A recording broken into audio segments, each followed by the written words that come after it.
অন্তর্বর্তীকালীন সরকার সরকারি চাকরিজীবীদের জন্য মহার্ঘ ভাতার যে ঘোষণা দিয়েছিলেন সেই মহার্ঘ ভাতা নিয়ে বিভিন্ন সময় বিভিন্ন তথ্য জানা যাচ্ছে।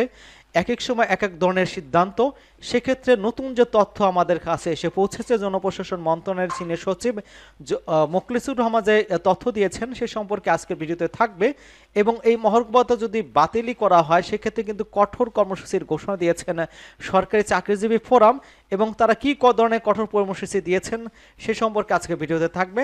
সম্পূর্ণ ধারণা পেতে পুরো ভিডিওটা না টেনে দেখুন। তো চলুন মূল আলোচনা যাওয়ার আগে আপনারা যারা আমাদের পরিবারের নতুন সদস্য আছেন সকলকে অনুরোধ থাকবে এই ভিডিওতে লাইক দিন এবং কমেন্টস করে জানিয়ে দিন আপনি কোন জেলা থেকে দেখছেন।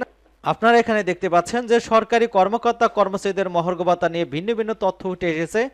প্রথমে জনপ্রশাসন মন্ত্রণালয়ের সিনিয়র সচিব মোখলেসুর রহমান জানান যে আগামী 30 জুনের মধ্যে মহার্ঘ ভাতা ঘোষণা করা হবে। তবে তিনি ভাতার পরিমাণ কিন্তু সম্পর্কে কিছু জানাননি। সচিব এমন কথা বলেছেন 9 জানুয়ারি সচিবালয় গণমাধ্যম কর্মীদের। পরে অবশ্য অর্থ উপদেষ্টা সালাউদ্দিন আহমেদ অন্য তথ্য দিয়েছেন। গত 28 জানুয়ারি মঙ্গলবার সচিবালয়ে তিনি বলেছেন, সরকারি কর্মকর্তা কর্মচারীদের মহার্ঘ ভাতা দেওয়ার বিষয়ে কে ঘোষণা দিয়েছে আমি কিন্তু জানি না। সরকারি চাকরিজীবীরা মহার্ঘ ভাতা পাচ্ছেন কিনা এমন প্রশ্ন অর্থ উপদেষ্টা বলেছেন যে মহার্ঘ ভাতার বিষয়ে এখনো আমরা কোনো সিদ্ধান্ত নেইনি।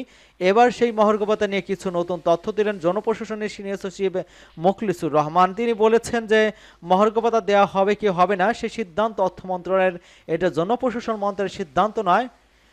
রোববার বেসরকারি একটি টেলিভিশনে এই তথ্য জানান জনপ্রশাসন মন্ত্রণালয়ের সিনিয়র সচিব। তিনি বলেছেন যে অর্থ মন্ত্রণালয় যেটা বলবে সেটা সরকারের কথা, এটার জন্য অপেক্ষা করেন। এবং তিনি আরও বলেছেন, আমার মনে হয় আমরা আর কারো কথায় বা কারো গুজবে কিন্তু কান না দিয়ে অর্থমন্ত্রের উপদেষ্টা যা বলবেন, অর্থমন্ত্রী যেটা বলবে সেটা আমাদের সবার জন্য প্রযোজ্য হবে। এছাড়া 4 বিভাগে 4টি উপদেশের সুপারিশ করেছে জনপ্রশাসন সংস্কার কমিশন। তথ্যটি নিশ্চিত করে বলেছেন ঢাকা, চট্টগ্রাম, খুলনা, রাজশাহী দেশে পুরনো যে 4 বিভাগকে 4টি উপদেশ করার সুপারিশ করেছে সংস্কার কমিশন। এখানে তিনি স্পষ্ট ভাষায় বলে দিয়েছেন যে অর্থ উপদেষ্টা যেটা বলবেন সেটা আমাদের এই সিদ্ধান্ত।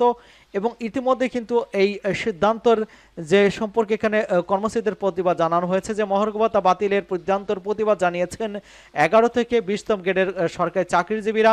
এ ধরনের কোনো সিদ্ধান্ত সরকার নিয়ে থাকলে কর্মবিরতি সহ কঠোর কর্মসূচির হুঁশিয়ারি দিয়েছেন তারা। জাতীয় প্রেস ক্লাবের সামনে সরকারি চাকরিজীবী ফোরামের আয়োজিত এক প্রতিবাদী অবস্থানে কর্মসূচি ঘোষণা দেন তারা। আগামী 30 জুনের মধ্যে মহার্ঘ ভাতা দেওয়ার নিশ্চয়তা না পেলে 7 ফেব্রুয়ারি কেন্দ্রীয় শহীদ মিনারে সমাবেশের ঘোষণা দিয়েছে সরকারি চাকরিজীবী ফোরাম। প্রতিবাদী অবস্থান কর্মসূচি বক্তারা অবিলম্বে বৈষম্যমুক্ত নবম পে স্কেল ঘোষণার জন্য পে কমিশন গঠনের দাবি জানান। একই সঙ্গে যে সকল কর্মচারী বেতন স্কেলের শেষ দাবে চলে গিয়েছেন তাদের বার্ষিক বেতন বৃদ্ধি চলমান রাখার আহ্বান জানানো হয়। অবস্থান কর্মসূচিতে বক্তারা বলেছেন, গত 7 বছর ধরে বৈষম্যমুক্ত পে স্কেলের দাবিতে আন্দোলন করে বৈষম্য বিরোধী সরকার মহার্ঘ ভাতা প্রদানের কমিটি গঠন করেছে, যার ফলে কিন্তু কর্মচারীর আশারও দেখেছিল। কিন্তু কিছু কিছু সুশীল বা দামধারী লোক এর পেছনে লেগেছে যেন সরকারি কর্মচারীরা বেতন বাড়লে যেন যত সমস্যা নিম্ন বেতনভোগীরা কষ্টে আছে তাই বিবেচনা না করে তারা উপসচিবদের সুযোগ সুবিধার কথা তুলনা করে কর্মচারীদের বিপক্ষে কথা বলেছেন। 11 থেকে 20তম গ্রেডের সরকারি চাকরিজীবী ফোরামের সাধারণ সম্পাদক সমন্বয়ক মাহমুদুল হাসান বলেছেন, আমরা পত্রিকার মাধ্যমে জানতে পারলাম এখন আর মহার্ঘ ভাতা দেওয়া হবে না। যদি এ ধরনের কোনো পদক্ষেপ নেওয়া হয় তাহলে কঠোর কর্মসূচি ঘোষণা করা হবে। প্রয়োজনে সারা দেশে কর্মবিরতির মতো কর্মসূচি দেওয়া ঘোষণা করা হবে। ফোরামের সভাপতি লুৎফর রহমান সভাপতি কর্মসূচিতে অন্যদের উপস্থিত ছিলেন। উন্নয়ন পরিষদের সভাপতি জিয়াউল হক, সহসভাপতি আশফাকুল আশিকিন সহ অনেকেই। এখানে যেটা বলা হচ্ছে যে যদি তাদের মহার্ঘ ভাতা না দেওয়া হয় তারা কিন্তু কঠোর কর্মসূচিতে অর্থাৎ 7ই যে ফেব্রুয়ারি কেন্দ্রীয় শহীদ মিনার মহাসভার ঘোষণা দিয়েছেন এই চাকরিজীবী ফোরাম। এবং এটা আপনারা দেখতে পাচ্ছেন যে এখানে কিন্তু মোখলেসুর রহমান তিনি দেশে এসে বলেছেন যে মহার্ঘ ভাতা বিষয়ে অর্থ উপদেষ্টা যেটা বলবেন সেটাই আমাদের সিদ্ধান্ত। এই সিদ্ধান্ত কি আসতে পারে আপনারা অনুমান করছেন কি সেই সম্পর্কে আপনাদের মতামত কমেন্টস বক্সে লিখে জানাতে পারেন।